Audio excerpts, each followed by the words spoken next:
Capítulo 8. Uma comparação entre as duas alianças. Existem muitas comparações diretas e maravilhosas entre a velha e a nova aliança, e quero lhe mostrar algumas delas por 3 razões. A primeira é para que você rejeite toda a mentalidade da velha aliança.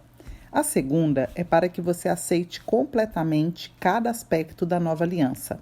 E a terceira é para que você compreenda claramente que a nova aliança não é uma continuação melhorada da velha, como alguns ensinam, mas uma maneira radicalmente nova e diferente de Deus se relacionar conosco. A diferença radical. A diferença entre a velha e a nova aliança não é apenas um aprimoramento, mas uma transformação total. A mudança sob a nova aliança foi tão grande que as pessoas que se relacionam com Deus com base na velha aliança normalmente têm dificuldade em aceitar totalmente a nova. Qual é a condição para as duas alianças? Já mencionei isso, mas quero garantir que você realmente entenda essa verdade tão importante, já que ela é a diferença mais radical entre as duas alianças. Qual é a condição exigida por essas duas alianças? A velha aliança exigia que o homem obedecesse à lei, enquanto a nova aliança requer somente a fé na obra consumada de Cristo. Essa é uma diferença muito radical, pois também significa que Cristo cumpriu a lei por nós para que ficássemos livres da maldição da lei. Veja esses 2 versículos. Êxodo 19:5 diz: Agora, se ouvirdes a minha voz e obedecerdes a minha aliança, sereis como meu tesouro pessoal dentre todas as nações, ainda que toda a terra seja minha propriedade. E Hebreus 7:22. Jesus transformou-se por essa razão na garantia de uma aliança superior. Sob a velha aliança, você tinha que obedecer à lei para ser o tesouro pessoal de Deus. Sob a nova aliança, na qual a única condição é crer que Cristo selou essa aliança, nós somos seu tesouro pessoal simplesmente porque estamos em Cristo. Relembrando, a aliança é o modo como Deus se relaciona conosco. Não importa o que façamos, Cristo selou a aliança por nós. É por isso que Deus se relaciona conosco somente através da obra consumada de seu Filho, que agora nos fez o tesouro pessoal do Pai, independentemente do que fizermos. Bastaria essa verdade para nos fazer pular de alegria o dia todo, não é mesmo?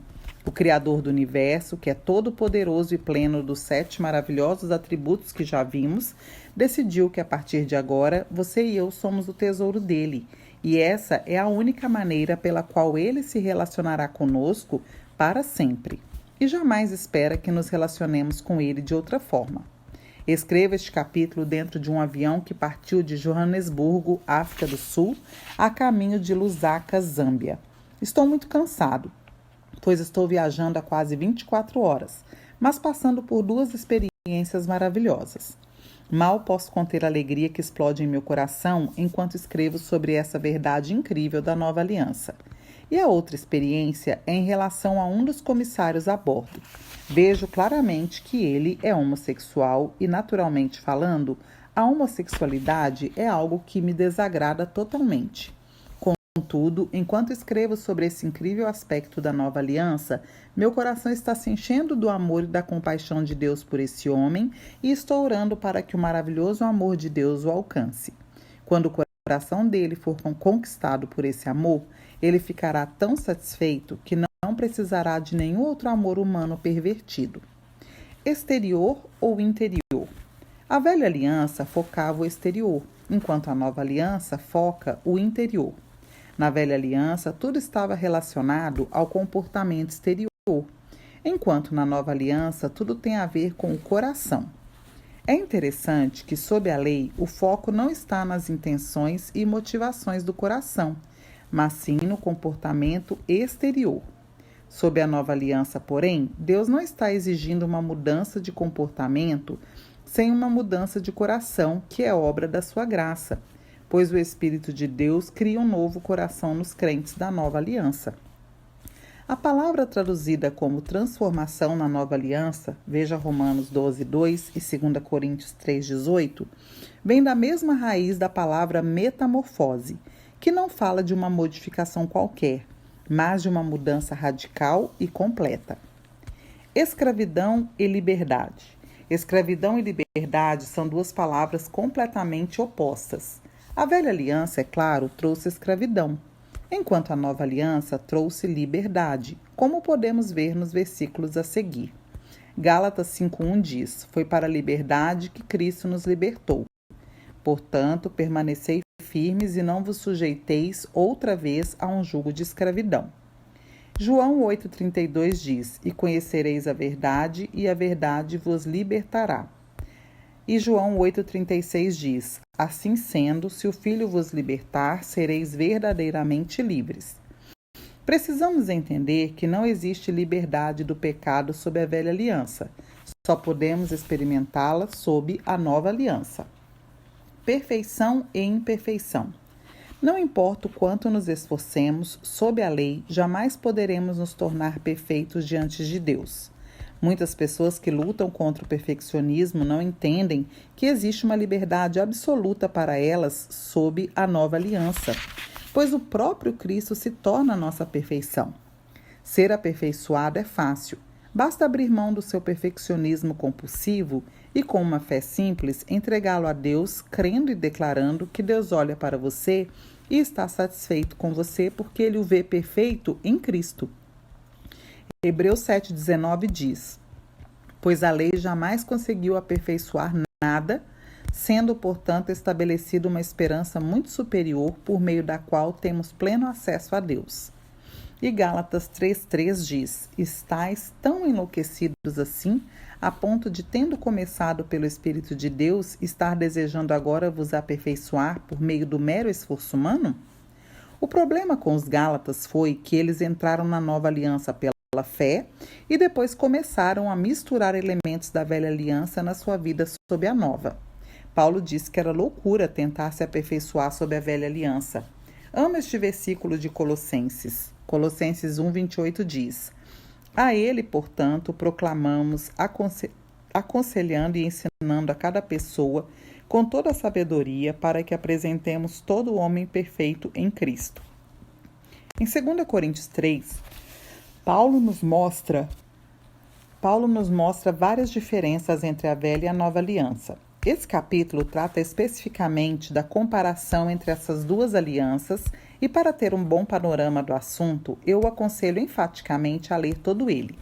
No versículo 5, vemos que sob a velha aliança a capacidade vinha de cada um, mas na nova aliança ela vem de Deus. 2 Coríntios 3,5 diz: Não que possamos reivindicar qualquer coisa com base em nossos próprios méritos, mas a nossa capacidade vem de Deus. No original grego, a palavra traduzida aqui como méritos significa capacidade. Sob a velha aliança, tudo dependia da capacidade da própria pessoa, enquanto na nova aliança, tudo depende da capacidade de Deus.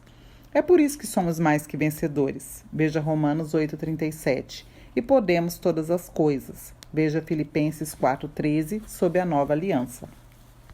No verso 6, vemos que a velha mata e a nova vivifica.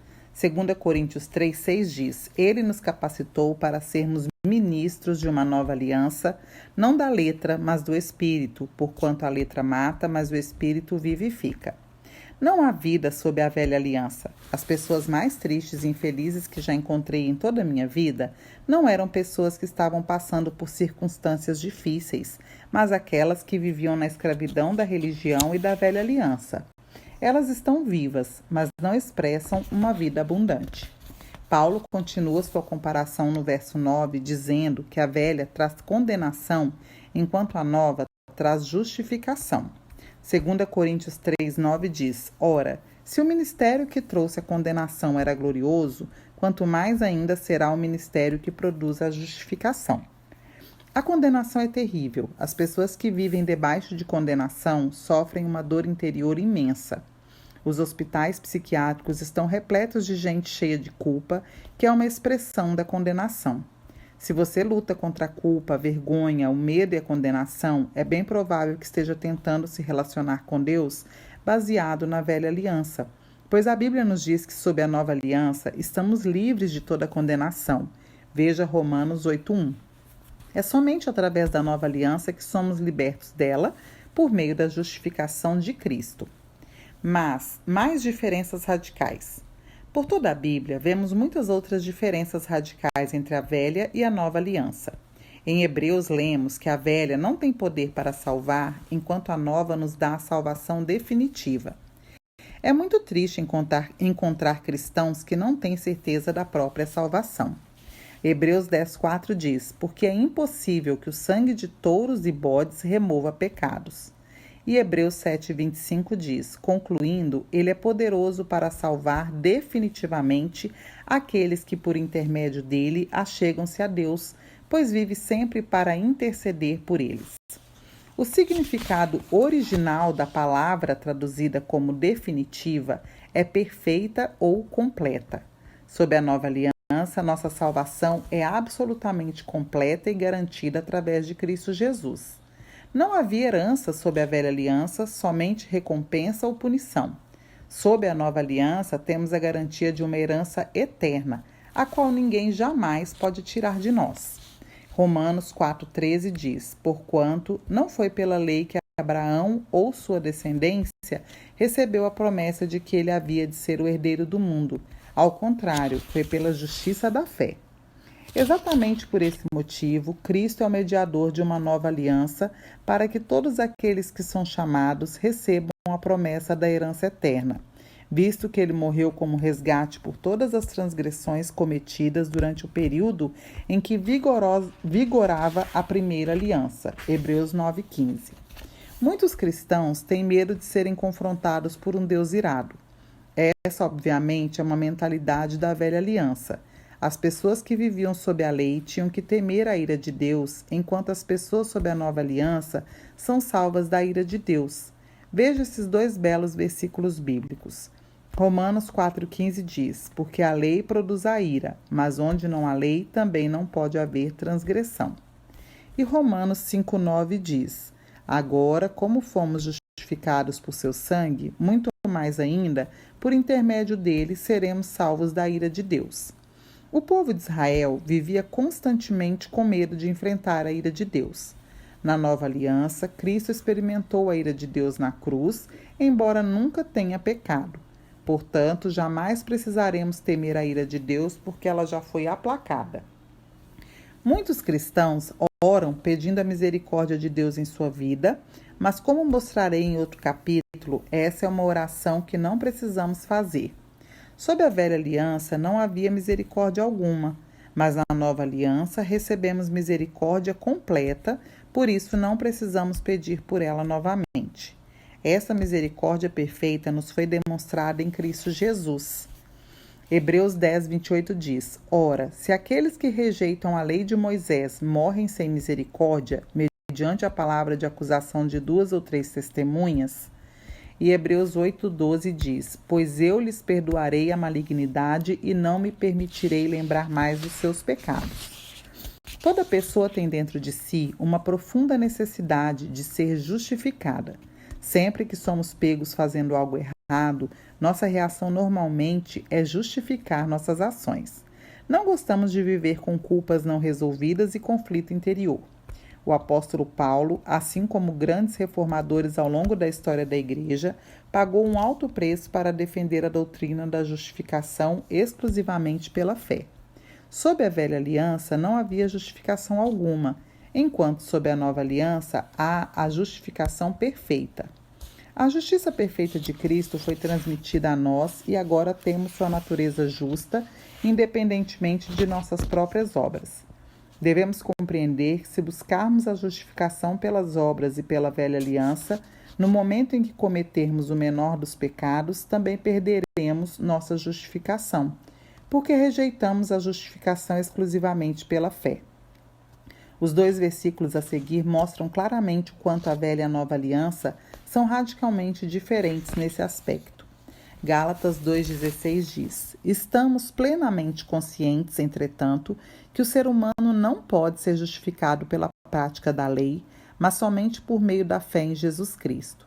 Sendo assim, nós também viemos a crer em Cristo Jesus a fim de sermos justificados pela fé em Cristo e de forma alguma pela prática da lei, porquanto é certo que por praticar a lei ninguém será capaz de ser justificado. E Atos 13, 38 e 39 diz: Sendo assim, meus irmãos, ficai cientes de que mediante Jesus vos é anunciado o perdão dos pecados.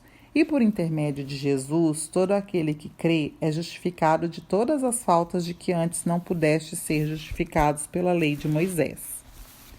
Atos 13, 38 e 39. Deus sempre desejou que vivêssemos uma vida de total abundância.